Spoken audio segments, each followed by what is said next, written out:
here's what he has to say about slowing the game down. Pump the brakes. But probably the most significant shift in the design, and one that wasn't too obvious playing through the early game, but seemed to hold true of the later game footage I was shown, is a throttling of the game's speed. While grinding gear still wants players shattering Path of Exile 2 with wild character builds, it doesn't want you just tuning out of the game entirely as enemies melt around you. Jonathan was keen to highlight that a speedster character in Path of Exile 2 will be swinging 5 times a second rather than 50. So, there's like 1, 2, 3, 4, 5, right, in 1 second. 5 times a second rather than 50. Still a lot, but parsable by human eyes. The way the game is balanced should de-emphasize all speed builds thanks to DPS increases being more effectively multiplicative. If the warrior has to compete with 50 attacks per second, you can't play the warrior. You just can't be the guy that's like, boom, and things like die and explode and break armor, and then you like slam again, and you can't get that satisfaction. Less frantic swinging doesn't mean you have to go slow, though. So co-director Mark Roberts boasts he can hack his way through PoE 2's 3 early access acts in under 5 hours. The average time for testers is around 9 or 10 hours for a single act. Okay, so a lot of people are going to take 30 hours to do the 3 acts. Mark can do it in under 5. A slower pace. It seems much more slow, which personally, big fan. The thing I would say about it, though, always with this is that, once again, the intention is not to slow it down. Question really is what are we going to actually allow as far as the level of spam and so on? And so in the PC Gamer article, here's what the journalist wrote when speaking to Jonathan. And an endgame that, while satisfying, often devolves into deleting screen after screen of enemies with little thought. So it's actually kind of important that you do have some of those mechanics that let you get really powerful in those sorts of ways. But what I was always unhappy about with PoE 1 is the degree to which you get completely incomprehensible visuals to the point where it doesn't even make sense what you're doing anymore. My eyes hurt? Yeah. Microtransaction time? Yeah. I bought a microtransaction skin for my attack, so it would hurt my eyes less. This hurts my eyes. That's the cost of playing this build. And I think that what we're trying to thread the needle with here is to feel like you get ultra powerful and insane without getting to the point where it's so unreadable that you don't have to respond to anything anymore, or that you don't have to care about what what a boss might be doing, or what the mods are on a rare and that kind of stuff. I think you should still have to care about that stuff. According to game director Jonathan Rogers, the decision to split Path of Exile 2 into its own game came because of his desire to make a clean break from the original and address some of its fundamental flaws. The original Path of Exile, while popular, has a notorious assortment of pain points, esoteric game mechanics that take external resources to properly learn, character building that can lead you into unwinnable situations, a convoluted item trading system, and an endgame that, while satisfying, often devolves into deleting screen after screen of enemies with little thought. And we heard Jonathan say in the other clip that he thinks you should have to care about the mods on a rare, about how to go about clearing a pack of enemies. Really zeroing in on what is the power a support gem can give you? What is acceptable? But we still want you to feel like a god at endgame. You still need to have hundreds of projectiles spewing out of you and all sorts of things like this. This still needs to be the thing. It's just that we don't want it to be so ridiculous that a person looks at the screen and can't even understand what is even happening. On a similar, cleaner and smarter note, there's less loot overall. The game is designed to be played well into endgame without needing an elaborate community-made loot filter, dropping fewer but higher grade items and providing more ways to convert them into useful currency. What they're trying to do there is make the loot a bit better so that you don't require an insane level of spam just to get your thousands of enemies killed per hour or whatever. So with the slower gameplay that they're going for, also tweaking the loot to accommodate that. But in practice, it just doesn't live up to the dream. It doesn't live up to the dream. So the reason that you can't have 50 attacks per second on a melee character in Path of Exile 2 is because if you're a warrior that's wielding a giant two-handed mace, you no longer are a warrior wielding a giant two-handed mace, essentially. Now you're a spammy, super fast blur of a character. So it doesn't live up to the dream, doesn't live up to the fantasy of that build, of that character class. So that's why I think it won't get to that level. A little outdated, and that limited what we could do with animations and limited how well our animators could stretch their animation muscles. Would that be accurate, Ed? Yeah, no, they were borderline unusable. Some of them had strange little quirks, like Ranger, for instance, her spine would just disappear randomly. Yeah, so think about that. Trying to make new skills for a game where just basic animations for your character rigs fall apart every time you try to adjust them. Dodge roll. Dodge roll can cancel out of any action, making it great for a slow attacker where no matter how big an attack you've got going on, if you realize the monster is a boss or a monster is about to squish you, you can just roll out of there. Yeah, see, and this is a good point about the dodge roll that he's making. You can cancel out of most actions, so if you're a slower, stronger, heavy attacker like a two-handed mace warrior, and you've miscalculated, you can at least dodge roll out. That way, you are not penalized for playing a character like that.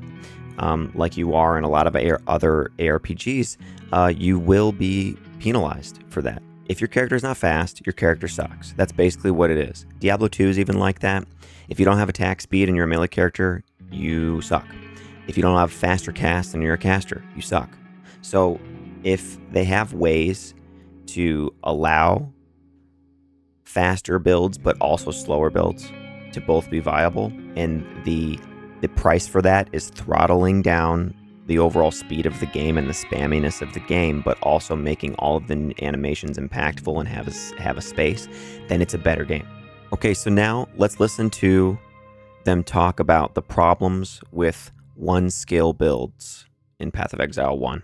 So Path of Exile 1 had a few issues that we wanted to focus on changing up for Path of Exile 2.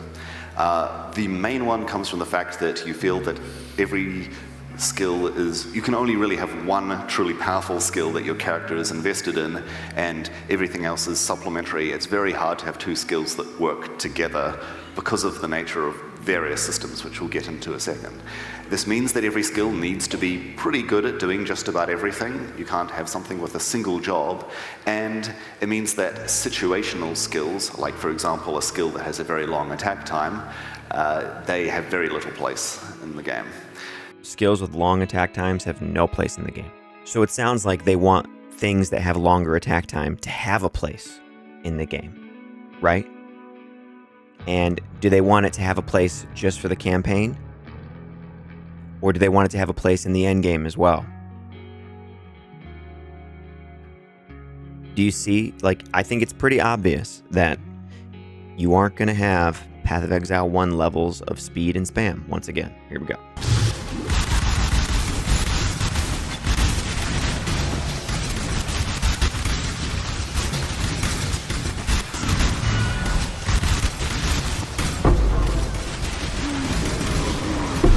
Okay.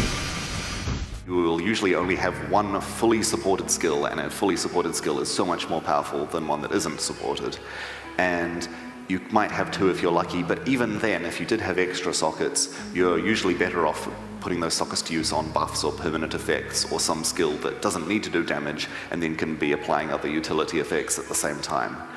The specialization options the character has through gear and passives also just lean further into this, where you are better off putting all of your power into the specific combination of mechanics that one of your primary skills uses than it is to spread it over a few skills to give you more options in combat. Because, as we already mentioned, it was already needing to be built, the skill needs to be built so it can do just about everything, so you don't really have any situational skills in the first place. So do you see that? He says every skill has to be built to do everything. Mobs, big clears, area of effect, bosses. It's got to do everything pretty much. You got to build your character in a way that can do everything. And, Diablo 2 has this to it as well. I particularly try to make builds with varied skills and situational uses and stuff. But I purposefully do that.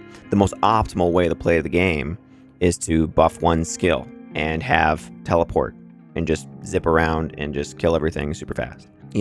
Their philosophy here basically makes it so that they are avoiding that outcome. This really hampered skill design because we can't have any particularly slow skills. Hampered skill design. No slow skills. We can't make new skills for PoE 1, basically. Like, every new skill we make ends up being basically the same skill that we've already made before, is what he's saying. We can't have a skill that is only useful for damaging a large number of monsters and has very little use if there's a single.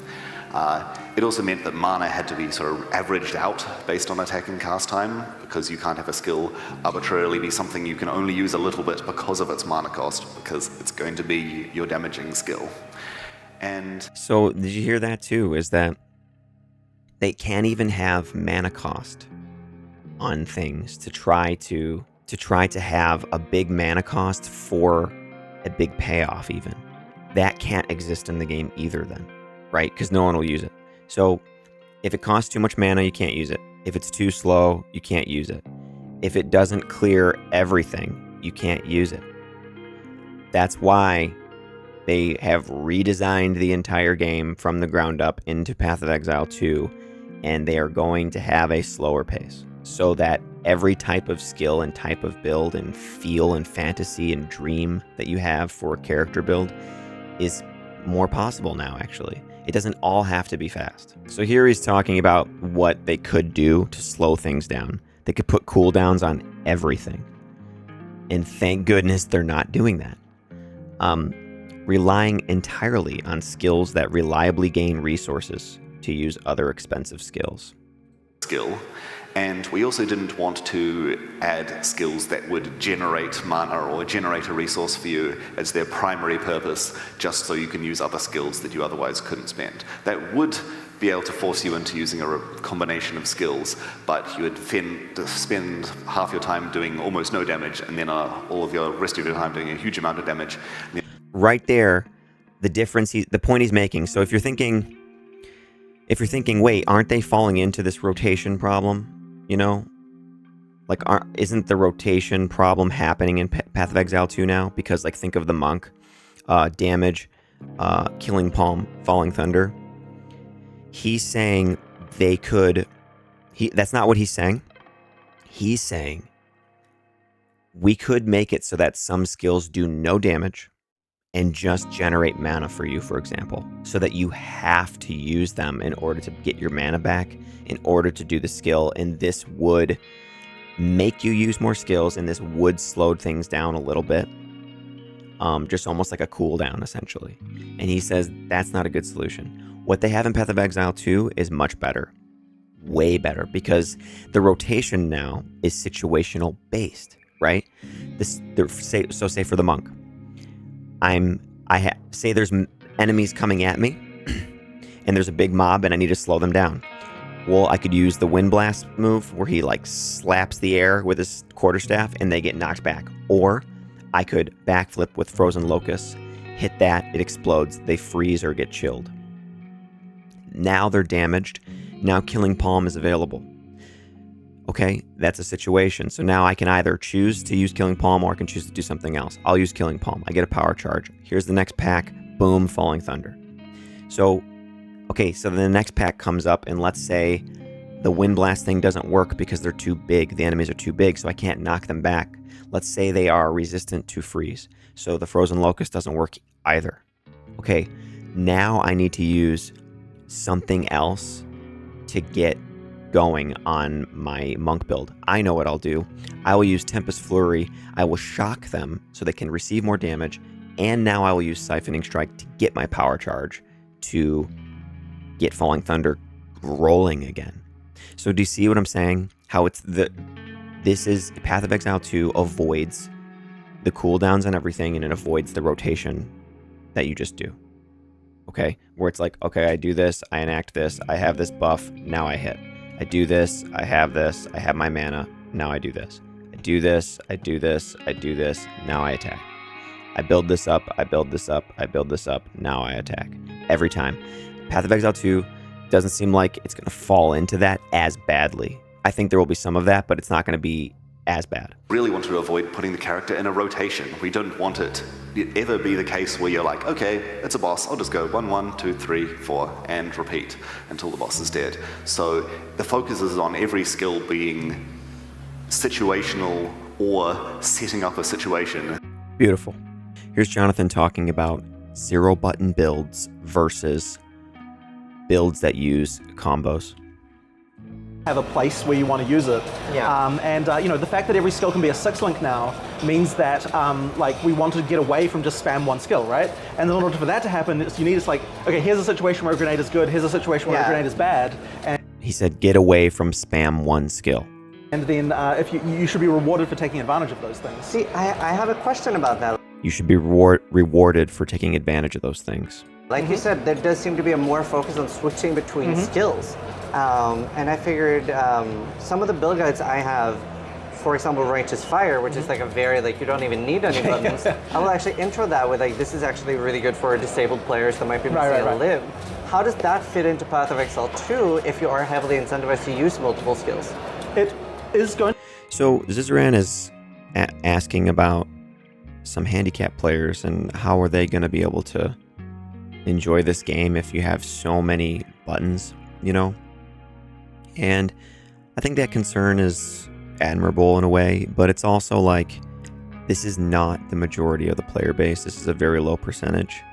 So I don't think they should design the game around that. And if you think that's insensitive, I just don't agree that it is. Also, here is a guy beating Sekiro with his feet.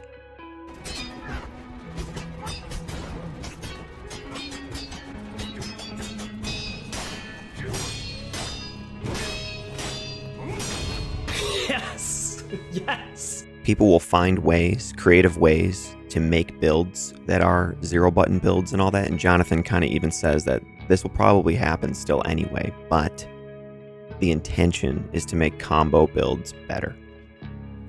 Going to be the case that, okay, so we still have automation, right? We still have things like Righteous Fire and so on. It's just that the rewards for switching are higher. And so what that means is, I have no doubt that there will be builds that will be 0-button builds or whatever, I'm sure that will be a thing because we give the tools, the capability to do that. But what it's going to mean is you're going to be getting more spirit in order to be able to support those things, and you're probably therefore going to be getting less damage nodes or things like that, or maybe less defenses or whatever it is you're trading off in order for that to be able to happen. And so effectively, you are going to be paying a penalty for that. And I think that is that is how it needs to be. I don't think it can be okay for a 0-button build to be beating a build where you're hammering buttons constantly.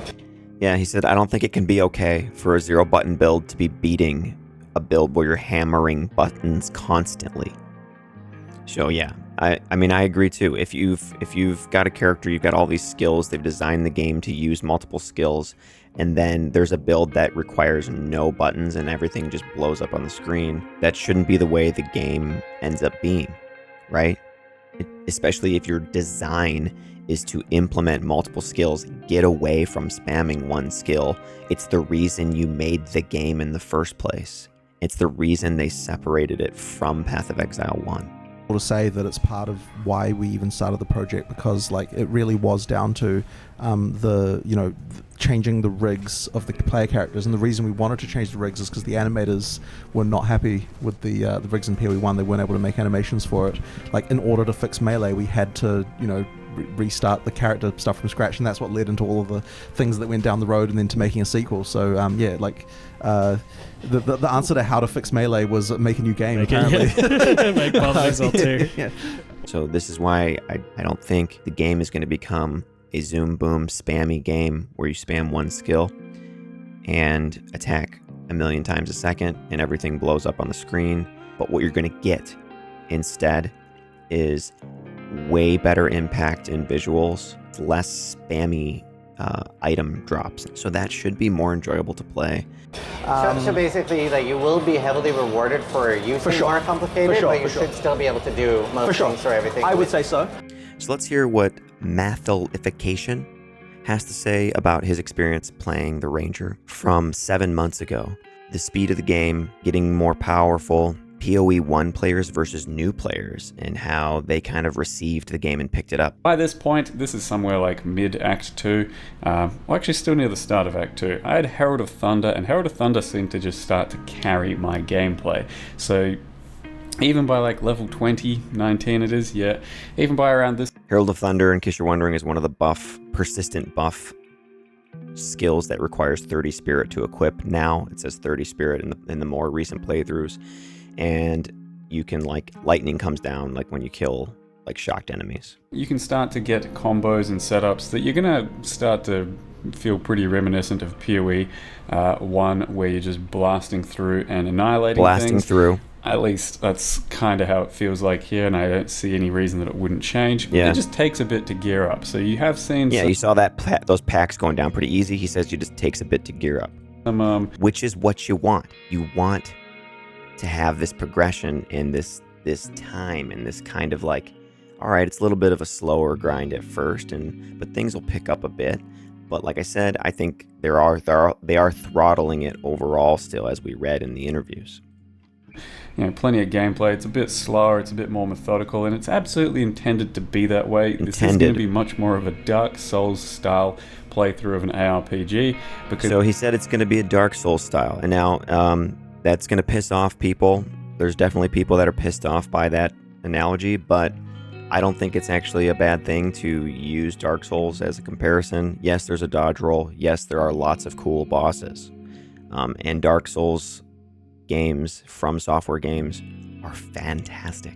Because they are trying to put the action into the ARPG genre once again, and the combat is a lot more meaningful. It is a bit more thought-provoking, it is a bit slower, but I think at the high end, from what I can tell, you're still going to be kind of a zoomer if you want to be kind of a zoomer. Okay. You put on some movement speed boots, you get some attack speed, you get some good combos and some good damage, and you can be running around blasting packs. At least I think that's where it's going to be leading, and that's how it's going to be. So remember, this is 7 months ago, so he says, I think that's where it's going to be leading. I don't think he's actually wrong that you're going to be able to zoom a bit more, but it's going to be reeled in quite a bit. Play around. It takes a bit, and it's certainly something to get used to with the dodge roll, with the WASD, used to the system. But by the end of the playthrough, it felt very intuitive, and WASD was, well, as I've already said, I think, this game is built for it. Yeah, so he's basically saying, don't worry about the extra movement, the WASD, and the extra skills. At first it was a little awkward, but it felt amazing once I kind of got the hang of it. The game is built for it. Don't think of it as like some scary thing that you won't get used to, or that'll feel unnatural in RPG. I'm telling you that it's built around it, and as such it's going to feel very natural and should be pretty clean. The take-home message is really don't be scared of it and don't knock it till you try it, and that goes for pretty much the whole game. But the one thing you're going to have to do is really try and not compare it to the Path of Exile 1 gameplay, and just take it for what it is as a stand-alone game. Like, pretend it's just a whole new game, and you have to learn it as a whole new game. If you go in with a PoE 1 mentality and you go in with a PoE 1 playstyle, you're gonna suffer. And it's... He said if you're going in with a PoE 1 mentality, you're gonna suffer. I have never played Path of Exile 1, and I've really only played Diablo 2. I don't really count trying some of the other ARPGs because I never played them long enough to even really get the hang of them or care. He makes a point here about PoE 1 players versus new players. I'm just going to say that I think it's a great point coming from someone who's not allowed to discuss his experience having played Path of Exile. Here's what this guy has to say. Seems to be the case that the people that have had less experience with PoE 1 feel more in tune with this game and more comfortable to learn it from the ground up, as opposed to the people that are coming in with a huge PoE 1 base and just go, yep, PoE 1, but more. They're struggling a bit more. So that was certainly the case for me for a bit. Took a bit of adjusting. Thought it started to get good. And yeah, I think I ended up having a pretty damn good time. He struggled a bit having his PoE 1 background, but then he kind of started to get used to it. And then he had a pretty damn good time. Do you actually think with Path of Exile 2's mechanics, impact, new lighting and graphics and character rigs and everything, you actually think that this is what their goal is with the game, is to turn it into this? I know people are going to be upset with me for saying this. I know people will dislike me and dislike this video for saying this. But I'm just trying to tell you, like, if I'm the game director, if I'm the people that have worked really hard on a new game to make it aesthetically beautiful and pleasing and also impactful in its melee combat, which is why they made the game, I don't see them turning the game into this. Okay, I just don't see it. You can't have other classes in the game that aren't this fast then. The warrior slams are totally unviable in a fast game like this, right? Like, you can't have slam skills in a game like this that you power up and stuff. It doesn't exist. It's only